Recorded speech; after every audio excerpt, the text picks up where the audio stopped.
Celé to začalo, keď som sa na nete nudil. Po užívateľoch na Facebooku som blúdil. Našiel som teba, moja zlatá Aňa. Vďaka tebe som šťastný už z každého rána. Myslel som, že mi ani vôbec neodpíšeš.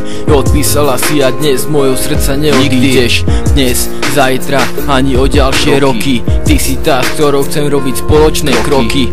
Keď sme si spolu vyrazili konečne von, telo sa mi chvelo, srdce mi bylo jak zvon. Si krásna, si múdra, si zlatá, si milá. A práve preto mi je vzácna každá chvíľa strávená iba s tebou. Taký šťastný jak 15.9. som nebol. V tele sa mi objavil úplne neznámy pocit, ktorý som začal odtedy v srdci nosiť. Chcem ťa mať i blízko seba a boskať ťa, keď bude potreba. Chcem ťa mať vždy blízko seba a boskávať ťa vždy, pretože si moja potreba. Chcem, aby si vedela, že od toho dňa, jak sme spolu boli, odtedy v mojom srdci plameň lásky horí. Keď sme si hladili do očí, preskačila tam iskra. Práve preto som k tebe pristúpil zblízka. Provokovali sme sa pohľadmi do očí. Už viem, že lásku a šťastie mi zaručíš. U teba to nájdem, viem, že mi to vieš dať.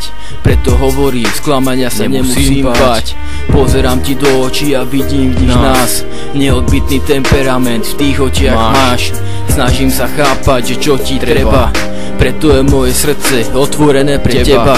Myslím na teba, áno, je to vášeň. Chcú ma iné, no na tie ja kašlem. Chcem iba teba, inú už nechcem. Stačí pohľad na teba, v momente zviednem. Chcem ťa mať vždy blízko seba a boskať ťa, keď bude potreba.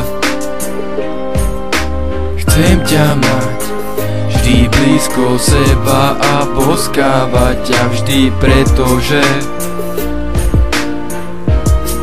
si moja potreba. Chcem ťa mať vždy blízko seba a boskať ťa, keď bude potreba. Chcem ťa mať vždy blízko seba a boskávať ťa vždy, pretože si moja potreba. Vidí z toho vzťahu a nebuď lenivá, veď vieš, že medzi nami funguje chémia. Si výnimočná, hrozne krásna, každá chvíľa s tebou mi je vzácna. Počas kamarátstva som ťa začal ľúbiť a budem aj naďalej, viem ti to slúbiť.